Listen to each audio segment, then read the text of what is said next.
श्री वसु विद्या परिवार प्रस्तुत करते हैं समय सार वाचना। समय सार पढ़ ले जो कोई, ताहि तनाव कभी नहीं होई।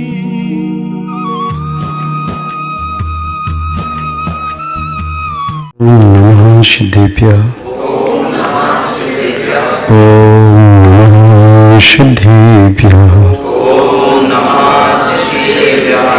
जय बोलिए त्रिकालवर्ती त्रैलोक पूज विश्वाराध्य पंच परमेष्ठी भगवान की, अनंतानंत सिद्ध परमेष्ठी भगवान की, देवादिदेव विश्व प्रभु श्री भगवान महावीर भगवान की, परम पूज्य आचार्य भगवान श्री कुंद स्वामी मुनि महाराज की, परम पूज्य चारित्र चक्रवर्ती आचार्य भगवान श्री शांति सागर जी मुनि महाराज की, परम पूज्य सिद्धांत चक्रवर्ती आचार्य गुरुदेव श्री विद्यानंद जी मुनि महाराज की, श्रीमद जैन धर्म की, परम पूज्य आचार्य भगवान गुरुदेव श्री वैष्णव जी महाराज की जय, समाज प्रचार संघ की जय। जैनम जयतु शासनम जैनम जयतु शासनम विश्व कल्याण कारकम। विश्व कल्याण कारकम।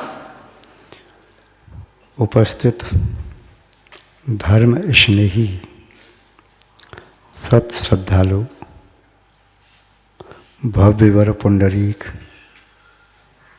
पुण्यात्मा महानुभाव, यहाँ पर समय सार ग्रंथ की वाचना चल रही है। समय सार ग्रंथ की वाचना में आचार्य महोदय प्रारंभ में समय सार में प्रवेश करने की भूमिका बता रहे हैं। जीव अधिकार के माध्यम से आचार्य महोदय नए का विवेचन कर रहे हैं। यदि नए विवेचना समझ में नहीं आई, यदि भूमिका को हमने नहीं समझा, तो प्रवेश असंभव है। जैसे आप यहाँ तक इस 20 मिनट में आए, यदि द्वार बंद होता तो आप यहाँ तक नहीं आ पाते। मंदिर में पहुँचे, मंदिर का द्वार बंद होता तो मंदिर नहीं पहुँच पाते। सीढ़ियाँ नहीं होती तो आप यहाँ तक नहीं आ पाते, या ऊपर भी जाएं तो सीढ़ियों का आलम्बन आवश्यक है। ऐसे ही जीवन में व्यवहार की भूमिका होती है। बिना व्यवहार के निश्चय की प्राप्ति नहीं होती। किस प्रकार नहीं होती? जैसे बिना दूध के घी नहीं प्राप्त होता, बिना तिलहन के तेल प्राप्त नहीं होता, बिना इच्छु गंडे के गंडे का रस, गुण, शक्कर, मिश्री, खांड प्राप्त नहीं होती, बिना बीज के वृक्ष प्राप्त नहीं होता, बिना पुष्प के पुष्पों का इत्र प्राप्त नहीं होता, बिना अनाज के अनाज का आटा प्राप्त नहीं होता, बिना धान्य के चावल प्राप्त नहीं होते, बिना बूट के चने प्राप्त नहीं होते, या जो फल जिस कबर के अंदर होता है उस कबर के बिना वह फल प्राप्त नहीं होता। यदि नारियल का ऊपर का वक्कल नहीं हो तो क्या संभव है गोला अंदर आ जाए? डाब में ऊपर का वक्कल न हो तो क्या संभव है अंदर पानी यूं ही टंगा रहे? संभव हो सकता है क्या? या कोई भी फल है, चाहे संतरा है, मौसमी है और नींबू है, यदि उसके ऊपर का वक्कल न हो तो क्या वृक्ष पर उनकी वृद्धि संभव है? कदापि नहीं। तो ये जो आवरण की तरह से है वह व्यवहार है। अंदर विद्यमान जो वस्तु है वह निश्चय है, किंतु निश्चय की प्राप्ति बिना व्यवहार के कभी होती नहीं। आचार्य महोदय व्यवहार को पहले समझा रहे हैं, निश्चय को बाद में समझा रहे हैं। आप जैसे कोई भी फल को लें तो सबसे पहले आपको फल का बहिरंग हिस्सा दिखाई देता है या अंतरंग का? बहिरंग दिखाई देता है। बहिरंग हिस्सा न हो और अंतरंग का हिस्सा देखने में, सूंघने में, चखने में आ जाए, क्या ऐसा संभव है? नहीं हो सकता। बादाम है, यदि बादाम की मिगी उसके अंदर है, ऊपर बादाम है, वह छिलका है। किसी व्यक्ति से पूछो वो छिलका सहित बादाम है, भाई ये क्या चीज़ है? क्या कहेगा? वो है बादाम कहेगा। आप कोई व्यक्ति की तो बादाम है ही नहीं, बादाम का छिलका है, बादाम तो अंदर है। अरे अंदर वाला जो बादाम है वह इसके अंदर जो है कि इसके बिना उसकी स्थिति संभव नहीं है। गोला जो आपने देखा तो नारियल ऊपर से है तब वह अंदर का गोला है। आप किसी को गोला चाहिए नारियल का तेल निकालने के लिए, या किसी को चटक गरी बनाने के लिए चाहिए, तो नारियल को तोड़ करके गोला निकाल सकता है। किंतु बिना नारियल के वह गोला सूखने पर तो शक्य है, किंतु पेड़ पर लगा हुआ शक्य नहीं है कि नारियल न हो अकेला गोला लग जाए। केला आपने देखा, वृक्ष पर केला लगता है, केले के साथ उसका छिलका होता है, छिलके को खाते नहीं, छील करके फेंक देते हो, गूदा खाते हो। क्या कभी किसी वृक्ष पर, केले के वृक्ष पर केले का गूदा लगा देखा है? क्या किसी आम के पेड़ पर लगे आम को आपने देखा होगा बिना छिलका, बिना गुठली का कोई आम का रस, जूस या कोई आपने देखा कभी पेड़ पर? नहीं। इससे क्या सिद्ध होता है? व्यवहार के बिना कभी निश्चय की प्राप्ति नहीं होती। व्यवहार है तो निश्चय की संभावना है, व्यवहार नहीं तो निश्चय की प्राप्ति असंभव है। शिशु पहले गर्भ में आता है, बाद में उसका जन्म होता है। कोई कपल दंपति सोचे कि शिशु गर्भ में न आए और सीधा जन्म हो जाए, क्या ये संभव है? कभी नहीं। जो प्रक्रिया है, जो नियम है प्रकृति का, उस नियम का कोई उल्लंघन कर नहीं सकता। उन गर्भ में शिशु आएगा तब जन्म होगा। कोई बालक शिशु अवस्था में है, वह सोचे कि पहले मेरा बुढ़ापा आ जाए, बाद में मृत्यु के जस्ट पूर्व जवानी आ जाए, तो मैं बुढ़ापे में पराधीन नहीं रहूँगा। बुढ़ापे में बेटों के, बहू के पराधीन रहना पड़ता है। इसलिए बाल्यावस्था के बाद सीधी वृद्ध अवस्था आ जाए और लास्ट में जवानी आ जाए, तो जवानी में अच्छी तरह से समाधि कर पाऊँगा। बुढ़ापे में तो पराधीन हो जाता हूँ, शरीर रोगी होता है, शरीर कमज़ोर होता है, इंद्रियाँ कमज़ोर होती हैं, तो कैसा शक्य है? या बाल्यावस्था में बुढ़ापा आ जाए, उसके बाद में फिर बाल्यावस्था आ जाए, फिर जवानी आ जाए, तो ये संभव नहीं है। प्रकृति के नियमों का कोई उल्लंघन नहीं कर सकता। जिसने भी उल्लंघन किया किसी भी नियम का, तो बंधन को प्राप्त हुआ, या दुख को प्राप्त हुआ, या मृत्यु को प्राप्त हुआ। जो राज आज्ञा का उल्लंघन करता है तो राज की ओर से उसे दंड दिया जाता है। राज नियम बना चोरी नहीं करना, आपने उल्लंघन करके चोरी की तो आपको थाने जाना पड़ेगा, जेल की हवा खानी पड़ेगी। और यदि राज नियम का उल्लंघन नहीं करोगे तो आप सकुशल जीवन जी सकते हो। तो जीवन में कोई भी है, हर प्रकार के नियम होते हैं। घर के भी कुछ कायदा कानून नियम होते हैं। घर में रहने वाले व्यक्ति कायदा कानून नियम का पालन करेंगे तो रहो, और यदि नियम का उल्लंघन करोगे तो फिर भाई अब घर की बाहर रास्ता देख लो। पत्नी घर में आते ही घर की मर्यादा को उल्लंघन कर दे तो क्या कहते भैया इसको छोड़ो, ये अपने घर के लायक नहीं है। या पुत्र पिता की आज्ञा के बाहर चला जाए, कुल की मर्यादा का उल्लंघन करे, तो पिता भी कहते हैं बेटा तुझको जहाँ जाना जा, तुझसे हाथ जोड़े, तू हमारे घर में रहने के लायक नहीं है। रावण ने मर्यादा का उल्लंघन किया, सीता का अपहरण किया, तो रावण मृत्यु को प्राप्त हुआ। अन्य किसी ने यदि कोई गलत काम किया तो उसे उसका दंड भोगना पड़ा। तो जीवन में चाहे जीवन छोटा है या बड़ा, किंतु नियम जरूरी है। चाहे वृक्ष छोटा है या बड़ा, किंतु वह वृक्ष बीज से पैदा हुआ है, ऐसा नहीं कि बिना बीज के वृक्ष पैदा हो जाए। और उसका भी वृद्धि का क्रम है, क्रमशः वृद्धि हो रही है। ऐसा नहीं कि पहले लंबा पेड़ हो जाए उसके बाद छोटा पौधा बने, नहीं। तो यहाँ पर भी एक क्रम है कि क्रम क्रम से व्यवहार और निश्चय में प्राप्त वह अवस्था होती है। गाय के स्तन से दूध निकाला जाता है, उसके बाद उसे दही बनाओ, घी निकाल लो। किंतु ये नहीं हो सकता कि गाय के स्तन से घी निकल आए या दही निकल आए, दही का बाद में दूध बन जाए, घी का बाद में दूध बन जाए, ये तो नहीं हो सकता।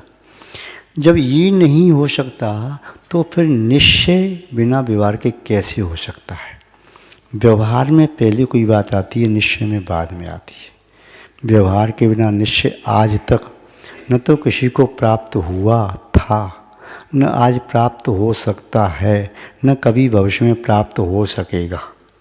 जो क्रम है वही क्रम रहेगा, अनादिकाल से चला रहा है, अनंत काल तक चलता रहेगा।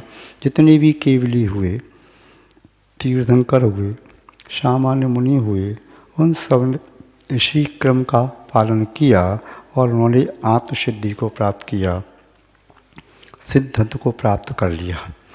कोई व्यक्ति सोचे कि सम्यक दर्शन के प्राप्त किए बिना पहले सम्यक चारित्र आ जाए, फिर सम्यक ज्ञान आ जाए, बाद में सम्यक दर्शन को देख लूँगा, ऐसा नहीं होता। किसान पहले खेत को जोतता है, फिर बीज बोता है, अंकुरित पैदा होते हैं, सिंचाई करता, खाद देता, उसके बाद फल आता है। वह सोचे कि आज बीज बोया, कल फल प्राप्त हो जाए, उसके बाद में फसल आती रहेगी, मैं सिंचाई करता रहूँगा, नहीं हो सकता। आचार्य महोदय समय सार की गाथा नंबर 28 में इसी व्यवहार को समझा रहे हैं। पूर्व में गाथा 26-27 को देखा था, उसमें भी व्यवहार की भाषा, निश्चय की भाषा समझाई। 26 और 27 नंबर की गाथा में आचार्य महोदय ने स्पष्ट किया। क्या स्पष्ट किया? जिज्ञासा कारणी जब जिज्ञासा की कि तीर्थंकर भगवान की स्तुति आप कर रहे हैं और कह रही हैं कि भगवान ऐसे हैं, सोने जैसा वर्ण है, भगवान का हिरण चिन्ह है, या वासुदेव भगवान का वर्ण लाल है, पार्श्वनाथ भगवान का वर्ण हरा है, मूर्छनाथ भगवान का वर्ण काला है, नेमनाथ का श्याम वर्ण है, या सुपार्श्वनाथ का हरा वर्ण है, चंद्रप्रभु पुष्पदंत श्वेत वर्ण के हैं, ये वर्ण के हैं। तो शिष्य जिज्ञासा कर रहा है कि ये तो शरीर का वर्ण है। किसका वर्ण है? शरीर का वर्ण, आत्मा का वर्ण तो है नहीं। किंतु भाई ये आत्मा बिना शरीर के रहती तो नहीं, आत्मा बिना शरीर के कहीं रहती तो नहीं। यदि आत्मा बिना शरीर की आपको कहीं मिल जाए तो बताना, आपको कभी कोई आत्मा मिली? आपके आत्मा भटकती रहती हैं, जो भूत प्रेत जैसे लोग आपको डराते हैं ना, आत्मा भटक रही हैं, अकाल मृत्यु होगी तो भटकते रहेंगे, उसे योनि नहीं मिलेगी, शरीर नहीं मिलेगा, ये मिथ्या धारणाएं हैं।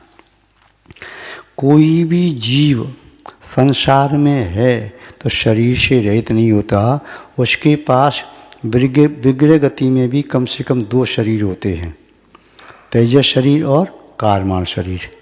अनादि संबंधी से और सर्वस्व 2 सूत्र तत्वासूत्र में दिए, यानी प्रत्येक संसारी जीव के 2 शरीर हैं और प्रत्येक संसारी जीव के पास ये 2 शरीर अनादिकाल से हैं।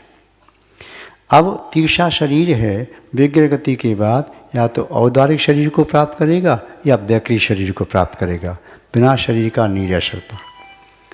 बिना शरीर की कोई आत्मा ऐसे नहीं रहती। भूत प्रेत आदि भी आपने देखे होंगे तो उनका भी वैकृत शरीर होता है, तेजस कारमान शरीर होता है। आपने कोई भी विद्याधर देखे होंगे तो उनका भी शरीर होता है औदारिक और तेजस और कारमान। कोई मुनि महाराज जी हैं जो तपस्वी मुनि महाराज हैं, जिन्हें रिद्धि प्राप्त हो जाए तो उनका शरीर औदारिक के साथ साथ आरक भी होता है और तेजस कारमान शरीर तो सबके साथ हैं ही। तो महानुभाव यहाँ पर व्यवहार की भाषा में बता रहे हैं, जो पूर्व में गाथा में देखा था कि तीर्थंकरों के शरीर की स्तुति करने से क्या तीर्थंकरों की स्तुति होती है, तो आचार्य महोदय ने 27वीं गाथा में कहा था व्यवहार से तीर्थंकर के शरीर की स्तुति करने पर भी तीर्थंकर की स्तुति होती है, और निश्चय में उनकी आत्मा में विद्यमान गुणों का चिंतन करना, ध्यान करना और गुणों का स्मरण करना वह निश्चय में स्तुति है। यथार्थता ये है कि निश्चय में स्तुति है ही नहीं। शब्द व्यवहार में चलते हैं, जब हम अलग हैं और परमात्मा अलग है तभी स्तुति होती है, निश्चय में नहीं होती।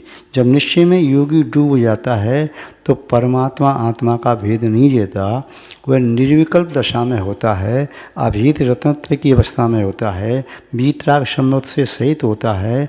उसकी दशा एक मीक हो जाती है, जहाँ ध्यान ध्याता ध्येय कौन विकल्प बच भेदन, जहाँ ध्यान का ध्याता कोई विकल्प नहीं, जहाँ पर दर्शन ज्ञान चार्थ का कोई भेद नहीं, अभेद अवस्था प्राप्त हो गई। जहाँ ज्ञान ज्ञाता ज्ञेय का कोई भेद नहीं, एक अवस्था है, आत्मा ही ध्याता है, आत्मा ही ध्यान है, आत्मा ही ध्येय है, वहाँ विकल्प ही नहीं। तो निश्चय की अवस्था में तो विकल्प नहीं। स्तुति जब की जाती है तो वचनों से की जाती, व्यवहार की अवस्था में की जाती। तो व्यवहार में स्तुत्य भगवान हैं, स्तोता वह जीव है संभवदृष्टि। स्तुति जो शब्द बोल रहा है वह है, स्तुति का फल उस अवस्था की प्राप्ति है। ये सब व्यवहार में है, निश्चय में नहीं। किंतु व्यवहार में स्तुति करते हुए आपने स्तुति की भगवान पार्श्वनाथ की, जैसी स्तुति आपने जैसी भी की, आपने कहा अश्वसेन की राय दुलारी। अब अश्वसेन की राय दुलारी, आत्मा तो अश्वसेन की राय दुलारी है नहीं, किंतु व्यवहार में उनका शरीर अश्वसेन का पुत्र है, या तसलानंदन या नाभि नाभि के पुत्र, या अन्य अन्य विशेषण आप कहते हो चिन्ह के माध्यम से। आपने जयमाला में पढ़ा की कंठ समान छवि बप उतंग नव हाथ, लक्षण उरग निहार पद बंधु पार्श्वनाथ। की का ये तो मयूर के कंठ के समान का गहरा नीला वर्ण है, 9 हाथ का शरीर है और सर्प का चरण नीचे है। ये विशेषताएं शरीर की हैं। तो ये आप शरीर की स्तुति कर रहे, पुद्गल की स्तुति कर रहे नहीं, क्योंकि उस समय वे आत्मा पुद्गल से एक मीक है। हम जानते हैं कि आत्मा अलग है, पुद्गल अलग है। आत्मा कभी पुद्गल नहीं होती, पुद्गल कभी आत्मा नहीं होता। किंतु जब आत्मा जिस पुद्गल में है, जिस शरीर में है, तो शरीर की स्तुति करने से उस आत्मा की स्तुति भी होती है। जैसे आपने कहा और टोपी वाला व्यक्ति, तो टोपी वाला व्यक्ति आपने कहा और टोपी लगाए है, तो टोपी आपने बुलाई तो व्यक्ति भी आ गया, ए रिक्शा इधर आ, तो रिक्शा बुलाया तो रिक्शा वाला व्यक्ति भी आ गया। आपने कहा ए फल वाले फल, ए आम, तो आपने ऐसे कह दिया तो आम नहीं आएगा, आम के साथ आम वाला भी आएगा। तो ऐसे जो आप कह रहे हैं कि हमारे केवली भगवान शरीर से रहित तो हैं नहीं, शरीर से रहित तो शुद्ध परमेष्ठी हैं, किंतु केवली भगवान तो शरीर से सहित हैं, चाहे सयोग केवली हैं अयोग केवली हैं, और नीचे स्थान वाले जो मुनि महाराज हैं वे भी शरीर से सहित हैं। तो हमें बाह्य दृष्टि से वो शरीर दिखाई दे रहा है, अंतरंग दृष्टि से उस शरीर में विद्यमान आत्मा भी दिखाई दे रही है। और आत्मा में जो गुण हैं वे गुण उस आत्मा में ही हैं, किंतु वे आत्मा अभी शरीर से अलग नहीं है। आत्मा के पवित्र होने से शरीर भी पवित्र होता है। जैसे मुनि महाराज की समाधि हो गई तो क्या करते हैं, संस्कार करने के लिए ले जाते हैं, तो उस शव की भी पूजा करते हैं, पूजा करते ना। अब जैसे माना कि तीर्थंकर भगवान की आत्मा तो यहाँ है नहीं, सिद्धालय में है, आपने जिन बिंब में स्थापना कर ली तो उस बिंब का भी अभिषेक कर रहे, शांति धारा कर रहे, उनके चरण स्पर्श कर रहे। अब आप कहेंगे भाई आप पागलपन का काम क्यों कर रहे, यहाँ पर पार्श्वनाथ कहाँ हैं, चंदा प्रभु कहाँ हैं, आदिनाथ कहाँ हैं, शांतनाथ कहाँ हैं, महावीर स्वामी कहाँ हैं, वो तो सिद्धालय में हैं, ये किसकी पूजा करे, धातु की। बोले तुम्हें धातु दिखाई दे रही होगी, तुम्हें ये पाषाण दिखाई दे रहा होगा, हमारी श्रद्धा से भगवान दिखाई दे रहे हैं, और हमें इनकी पूजा करने पर भगवान की पूजा का फल ही प्राप्त होगा, पुद्गल की पूजा का फल प्राप्त नहीं होगा। हम ऐसे मूर्ख नहीं हैं कि पुद्गल की पूजा करें। धातु का ढील लगा है, धातु बेचने वाले के गोदाम पर, पत्थरों का ढेर लगा है मूर्ति बनाने वाले के गोदाम पर, किंतु हम उसकी पूजा नहीं कर रहे। जब स्थापना कर ली तो हमें इसमें भगवान दिखाई दे रहे हैं। जब मूर्ति में भगवान दिखाई दे रहे हैं तो जीवंत यदि भगवान तुम्हें सामने दिखाई दे जाएं तो क्या उनकी पूजा नहीं करोगे? मुनि महाराज का चित्र भी दिखाई देता है तो आप हाथ जोड़ लेते हैं, भगवान का चित्र तो हाथ जोड़ लेते हैं, और मुनि महाराज सामने दिखाई दे जाएं तो आप यही थोड़ी कहेंगे कि महाराज जी आपका रत्नत्र जो आत्मा में है उसके लिए मैं प्रणाम कर रहा हूँ, आपको प्रणाम नहीं कर रहा। अरे भाई, रत्नत्र भी तो इस शरीर में विद्यमान आत्मा में है। यह शरीर यदि अलग हो जाएगा तो रत्नत्र विग्रह गति में नहीं रहेगा, चार्ट छूट जाएगा। तो यहाँ पर आचार्य महोदय शिष्य की जिज्ञासा का समाधान कर रहे हैं। गाथा नंबर 28 देखते हैं, समय सार आचार्य कुंद कुंज स्वामी द्वारा विरचित। क्या 28 गाथा में? ईर्णमण्डलम जीवादो देहम पोगलमयम थुणित मुनि मण्णदिहु संथुदो बंदिदो मयि केवली भयवम। ईर्णमण्डलम जीवादो देहम पोगलमयम, जीव से पृथक पुद्गल में ये देह है, उस देह की थुणित मुनि महाराज स्तुति करके क्या मानते हैं? मरणई हु संथुदो बंदिदो, ऐसा मानते हैं कि मेरे द्वारा मय बंदिदो केवली भयवम, मैंने केवली भगवान की संथुदी स्तुति की। क्या मानते हैं मुनि महाराज? परम औदार्य शरीर से युक्त समोषण में विराजमान अनंत भगवान हैं और उनकी स्तुति कर रहे हैं, तो क्या मानते हैं कि मैंने केवली भगवान की स्तुति की, क्योंकि व्यवहार में यह बिल्कुल यथार्थ है, सत्य है। व्यवहार की स्तुति करते समय शरीर आदि का आलम्बन अनिवार्य है, क्योंकि आत्मा ऐसे व्यवहार में दिखाई देती ही नहीं। आत्मा तो अनुभवगम्य चीज़ है, शब्दों में पकड़ने में नहीं आती, इंद्रियों के द्वारा ग्रहण नहीं की जाती, न आँखों के द्वारा, न उसकी गंध आती आत्मा की तो न घ्राणेन्द्रिय के द्वारा, न कोई आत्मा का शब्द है, न कर्णेन्द्रिय के द्वारा, न आत्मा का कोई स्वाद है, न रसनेन्द्रिय के द्वारा, न आत्मा का स्पर्श है तो स्पर्शेन्द्रिय के द्वारा भी आत्मा को पकड़ नहीं सकते। स्वानुभवगम्य आत्मा है क्या?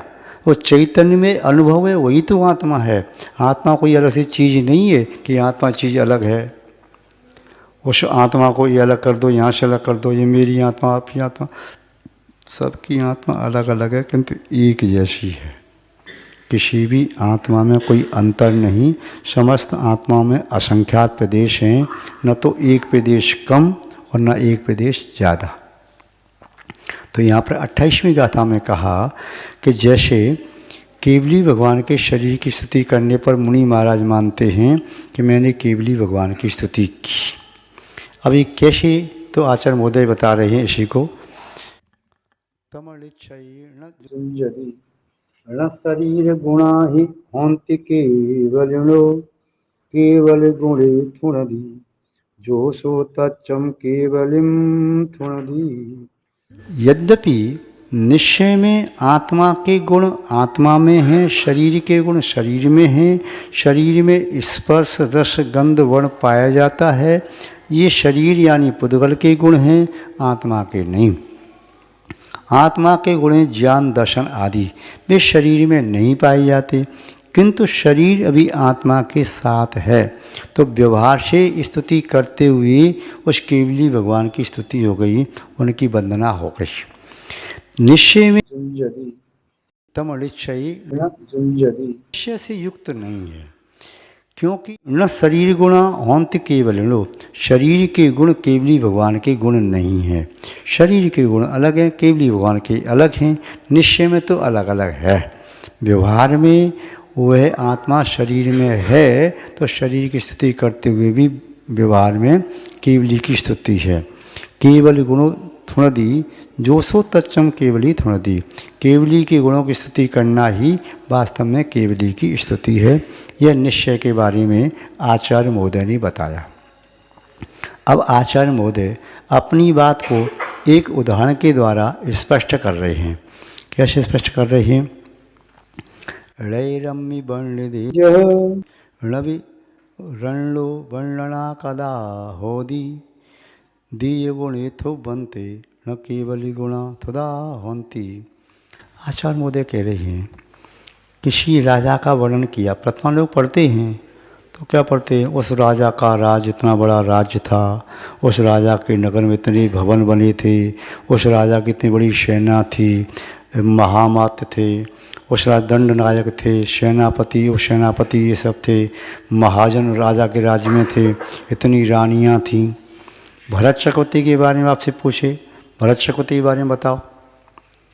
और 6 खंड के राजा थे, चक्रवर्ती थे, 96,000 रानियाँ थीं, हजारों पुत्र पुत्रियाँ थीं, 9 निधि थी, 14 रत्न थे, उनके पास अपने तो वैभव था।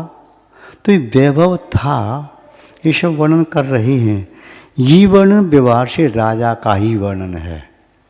और निश्चय से कहेंगे तो भरत चक्रवर्ती का वर्णन आपने किया, वो भरत चक्रवर्ती 5 अनुष की अवगाहना, इसका ऐसा स्वरूप, ऐसा का रूप है, ऐसी विशेषताएं, वो भरत चक्रवर्ती का एकल का हो गया।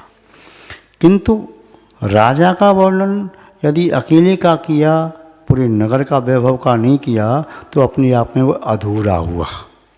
क्या रहा? अधूरा हुआ। पूरा वैभव तभी आता है जब उनके समस्त प्रकार का वर्णन किया जाए। समोषण में आप जाते हैं, समोषण की पूजा करते हैं, अष्ट प्रात्यार की पूजा करते, अष्ट मंगल द्रव्य की पूजा करते, समोषण की 3 पीठ की पूजा करते, मानस्तंभ की पूजा करते, जहाँ भी भवन है उन सब की पूजा करते। उन सब की पूजा करते हुए भी आप केवली की पूजा का फल प्राप्त करते हैं, क्योंकि वे तीर्थंकर केवली समोषण के अतिरिक्त, उनकी देह से अतिरिक्त अन्य कहीं उनका सत्व नहीं है, उनकी सत्ता नहीं है, उनकी आत्मा उस परम उदार शरीर से रहित नहीं है। उनकी आत्मा जब दिव्यध्वनि खिल रही है तो समोषण में विद्यमान है, विराजमान है। इसलिए जो भव्य स्तुति करेगा तो समोषण की स्तुति करेगा। अब देखो, आपको व्यवहार में समझाएं। आप मंदिर में प्रवेश करते हैं, भगवान बाद में दिखाई देते हैं, पहले मंदिर की देहरी को छूते हैं। क्यों? भगवान के निमित्त से मंदिर भी पूज्य हो गया। मंदिर की स्तुति कर रहे, पूज्य हो गया। अब शास्त्र की आपने पूजा की, जिनवाणी में शब्द हैं, ये जिनवाणी आपको पुद्गल दिखाई दे रही, कागज है, अक्षर लिखे हुए हैं, आप प्रणाम कर रहे हैं। उन अक्षरों के माध्यम से सम्यक ज्ञान की प्राप्ति हो सकती है, भी ज्ञान देने में समर्थ शब्द हैं। इसलिए आप इस शास्त्र की पूजा करते हुए आप क्या मान रहे हैं? मैंने जिनवाणी की पूजा की। तो व्यवहार में बिना आलंबन के ये संभव नहीं है, किंतु निश्चय में नगर का वर्णन नगर का वर्णन है, राजा का वर्णन राजा का वर्णन है, देह का वर्णन देह का वर्णन है, आत्मा का वर्णन आत्मा का वर्णन है, पुष्प का वर्णन पुष्प का वर्णन है, उसके अंदर गंध का वर्णन गंध का वर्णन है, फल का वर्णन करना फल का वर्णन है, उसके अंदर रस है, उसका वर्णन रस का वर्णन है।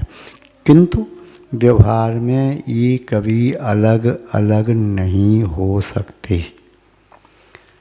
निश्चय में वे अनुभव में अलग अलग आते हैं। तो आचार्य मोदी ने कहा, व्यवहार को समझो, व्यवहार को समझो, व्यवहार में पारंगत हो जाओ, तब निश्चय में पहुंच जाओगे।